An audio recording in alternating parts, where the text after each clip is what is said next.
abroad. And to delve deeper into this subject, we have in studio Banu, settler and environment program coordinator. Thank you, Banu, for coming. My pleasure. Let's first understand, what is marine fisheries? Firstly, I'd like to start by congratulating the government of Kenya on a very successful Sustainable Blue Economy Conference, the largest to date in Africa. So maybe I should back up and say what is the blue economy to start with.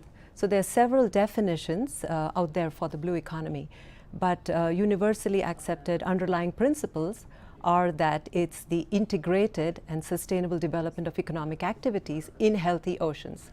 So that's the blue economy. And then coming to marine fisheries, it is basically fishing in salt water. It's not fresh water, like, for example, Lake Victoria, but it's in salt water like the seas. And marine fisheries being an aspect of the blue economy, what will you say are some of the challenges as far as Kenya is concerned? So the challenges that Kenya has is not unique where fisheries are concerned. It's across East Africa and across the developing world, which is overfishing, and IUU, which is the illegal, unreported and unregulated fishing, and aspects of having too much infrastructure that's not being used, that is abandoned, as well as making sure that the fishers are coordinated and fishing is done and the fisheries policies are set from a bottom-up approach.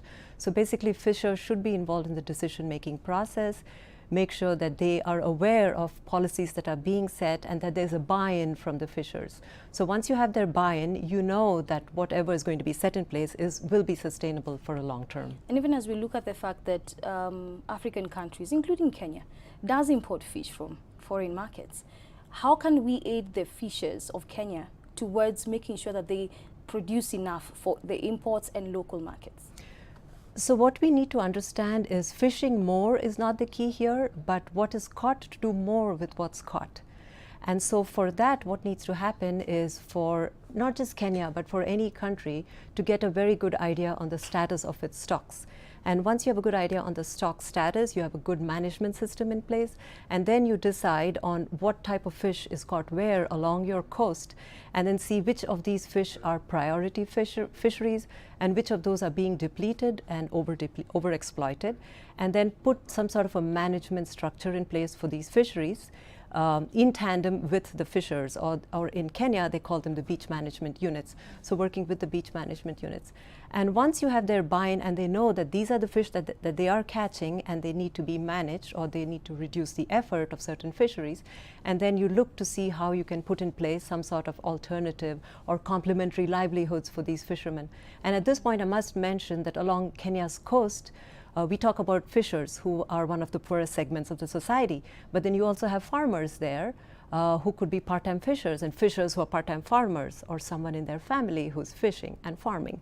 So when you're looking at reducing poverty, so you need to work with the communities across the coast and see what activities can be brought in, what aspects can be brought in, which is why we have the definition of the blue economy that I mentioned earlier. And even as we look at that, thinking about the issue of food security, how can we capitalize on what the fishers get to ensure there's food security in the country?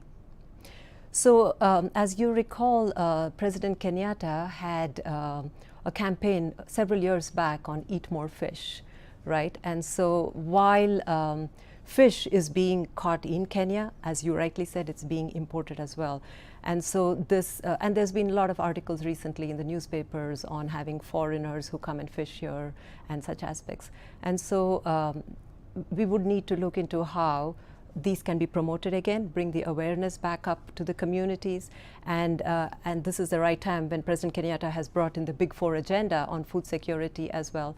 So looking at fish as one of those areas, as well as agriculture. And when I talk about the coastal communities, then we have both the fishers and the farmers. And it's very important to make sure that they are brought together, they form cooperatives or like the BMUs, and have some sort of a small or medium enterprise. Okay. Yeah. So when we look at the project you're working on with the government, the Marine Fisheries Project, could you briefly comment about that in regards to how it will benefit the youth and women? Absolutely. So the project we are developing now with the Government of Kenya, with the State Department of Fisheries, Aquaculture and the Blue Economy is marine fisheries and socioeconomic development. It's still in the process of being developed, and so we keep going back and forth, and it's being designed. But having said that, it's a very inclusive approach that we are using. For the World Bank, we have our twin goals, which is reducing poverty and increasing shared prosperity. And we also know about we also have something that we call our corporate commitments, where gender is front, right, and center. When we talk about inclusion, it's gender and youth. So any project, let alone the fisheries sector, when it's being developed, should integrate gender aspects as well as youth. And talking about corporate commitments, we also have climate change, which is a very important aspect, as well as something that we call citizens engagement. And actually, to build on what happened just now, which is a Blue Economy Conference, the last 3 days, climate change was one of the big topics that was discussed there. All right. Thank you so much, Banu, for coming and shedding more light into marine fisheries. Thank you. My pleasure. Thank you. Well, that was Banu Settler, who is in charge of a project that she's working with the government to make sure that marine fisheries issues are adequately